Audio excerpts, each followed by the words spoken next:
வணக்கம். இன்னைக்கு நம்ம பார்க்க போகிற பதிவுன்னு பார்த்தீங்கன்னா காரடையான் நோன்பு. இந்த நோன்பு எதற்காக கொண்டாடப்படுகிறது, யார் கொண்டாடுறாங்க, ஏன் இதை பெண்கள் இந்த காரடையான் நோன்பு இருக்கணும்,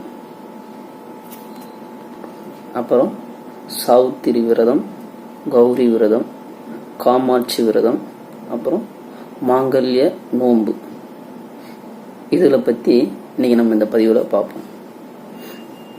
சரி, அதுக்கு முன்னாடி நம்மளுடைய சேனலை சப்ஸ்கிரைப் பண்ணாதவங்க நம்ம சேனலை சப்ஸ்கிரைப் பண்ணுங்க. நம்ம போடுற ஒவ்வொரு பதிவுக்கும் உங்களுடைய ஆதரவும் சப்போர்ட்டையும் தாருங்க. சரி, வாங்க நம்ம இப்போ பதிவுக்குள்ளே போகலாம். இந்த காரடையான் நோன்பு அப்படிங்கிறது காமாட்சி அம்மனுக்கு தான் வேண்டிக்கிட்டு சுமங்கலி பெண்கள் போன்றவர்கள் நோன்பு இருப்பாங்க. கணவனுக்கு நீண்ட ஆயுளும் தாங்கள் சாகும் வரை தங்கள் கணவன் உயிர் பிரியக்கூடாது அப்படின்னு காமாட்சி அம்மனை வேண்டிக்கிட்டு இந்த காரடையான் நோன்புங்கிற விரதத்தை பெண்கள் கடைபிடிக்கிறாங்க. இந்த காரடையான் நோன்பு அப்படிங்கிறது எல்லாருக்கும் மேக்சிமம் ஞாபகத்துக்கு வர வேண்டிய விஷயம் எதுனா சத்தியவான் சாவித்திரி கதை தான் எல்லாருக்கும் நினைவுக்கு வரக்கூடிய ஒரு விஷயம். அதுன்னு சத்தியவான் சாவித்திரி கதை அப்படின்னு சில பேருக்கு தெரியாமல் இருக்கலாம். அதை இப்போ நம்ம கொஞ்சம் விளக்கமாக பார்ப்போம். சாவித்திரி ஒரு அழகான இளவரசி. அதே போல சத்தியவான் சாவித்திரியுடைய பக்கத்து தேசத்துடைய இளவரசர் தான் சத்தியவான். இரண்டு பேரும் காதல் கொண்டு திருமணம் செய்கிறார். ஆனால் திருமணமான சில நாட்கள்ல சத்தியவானுடைய பெற்றோர் கண் பார்வையால இழக்கிறாரு. இதனால மனம் போய் இருக்கும் தன்னுடைய அதாவது தேசத்தையும் இழக்க நேரிட்டு. அதுக்கப்புறம் சத்தியவான் அவரோட குடும்பமும் ஒரு வன பகுதிக்குள்ள வாழ்றாங்க. அப்பதான் சத்தியவானும் சாவித்திரியும் காதல் திருமணம் செஞ்சுக்கிறாங்க.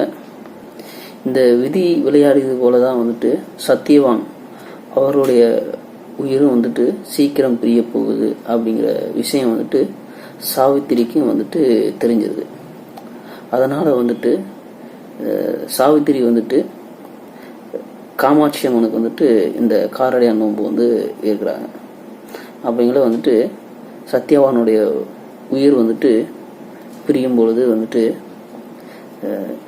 சாவித்திரி அவர்களும் யமனோட சத்தியவான் அவரோட உடலை யமன் அவர் பறிச்சுட்டு போகும்போது சாவித்திரியும் கூடயே போறாங்க. என்னடா இது அப்படின்னு யமதர்மருக்கே ஒரு ஆச்சரியமாக தோணுது. உடனே யமதர்மர் சத்தியவான் உயிரை பறிச்சுட்டு போன கேட்ட சாவித்திரியை என்னுடைய கணவருடைய உயிரை பறிச்சுட்டு போகக்கூடாது அப்படின்னு சொல்லி வாக்குவாதம் பண்ணி போராட்டம் பண்றாங்க. யாரு கூட? யமதர்மர்கள் கூட. யமதர்மரும் அவங்களோட வாக்குவாதத்துல சத்தியவான் சாவித்திரி அவர்கள் போராடி வென்றுறாங்க.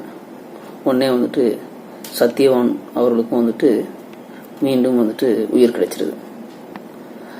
அந்த நாளைத்தான் காரடையான் நோன்பு அப்படின்னு கொண்டாடுறாங்க. இந்த காரடையான் நோன்பு அப்படிங்கிற நாள் என்னன்னு பார்த்தீங்கன்னா மாசி மாதத்துடைய கடைசி நாளும் பங்குனி மாதத்துடைய முதல் நாளும் இரண்டும் இணையக்கூடிய நாட்கள் தான் இந்த காரடையான் நோன்பு கொண்டாடப்படுகிறது. இந்த காரடையான் நோன்புல காமாட்சி அம்மனுக்கு நன்றி தெரிவிக்கும் விதமாகத்தான் சாவித்திரி அவர்கள் இந்த காரடையான் நோன்பு இருக்காங்க. அது 3 நாள் விரதம் இருந்து அம்மனுக்கு கார் அரிசியும் அப்புறம் வெல்லம் அப்புறம் அதாவது பாசிப்பயிறு இதுகள்லாம் வந்துட்டு ஒரு தட்டை, அதாவது நம்ம சொல்லக்கூடிய அதிரசம் மாதிரி செஞ்சு காரமாகவும் வெள்ளத்திலும் 2 விதமாக வந்துட்டு சாமிக்கு வந்துட்டு படையலாக படைக்கிறாங்க. படித்து அந்த நன்றியையும் சாவித்திரி அவர்கள் வந்துட்டு காமாட்சி அவர்களுக்கு தெரிவிக்கிறாங்க. அதே போல் வந்துட்டு தண்ணியிலேயே கரையாத வெண்ணெயையும் வந்துட்டு சாமிக்கு படைச்சு தங்களுடைய நன்றியை வந்துட்டு சாவித்திரி அவர்கள் வந்துட்டு தெரிவிக்கிறாங்க. இந்த நாளை தான் வந்துட்டு காரடையான் நோன்பு அப்படின்னு எல்லா பெண்களும் வந்துட்டு கொண்டாடுறாங்க. சரி, இந்த நோன்பு வந்துட்டு யார் யார் இருக்கலாம் அப்படின்னு பார்ப்போம். அதாவது தாலி கட்டிய கணவன், அதாவது நீண்ட ஆயுளுக்கு வாழவும், கல்யாணம் முடியாத பெண்கள் வந்துட்டு தங்களுக்கு வந்துட்டு ஒரு நல்ல கணவன் அமையவும் வந்துட்டு இந்த காரடையான் நோன்பு வந்துட்டு பெண்கள் வந்துட்டு வழியாக வந்துட்டு கொண்டாடிட்டு வராங்க. அதுபோல் இந்த காரடையான் நோம்பில் வந்துட்டு பெண்கள் வந்துட்டு காலையிலேயே எழுந்து தங்கள் வீட்டில் உள்ள காமாட்சி அம்மனோ இல்லை தங்கள் வீட்டில் உள்ள அம்மன் போட்டோவுக்கு வந்துட்டு பூ எல்லாம் படைத்து ஒரு மஞ்சள் கயிறையும் எடுத்து அதில் வந்துட்டு கொஞ்சம் போல் பூவையும் வச்சு அந்த அதிகாலையில் வந்துட்டு தங்கள் கணவர்கள் வந்துட்டு வீட்டில் இருந்தாங்கன்னா அவங்களுக்கு மரியாதை செலுத்தி காலில் விழுந்து அந்த தாலியையும் கட்டிக்கொள்வாங்க. அதே போல் கணவர் இல்லைன்னா தாங்களே வந்துட்டு கட்டிக்கொள்வாங்க.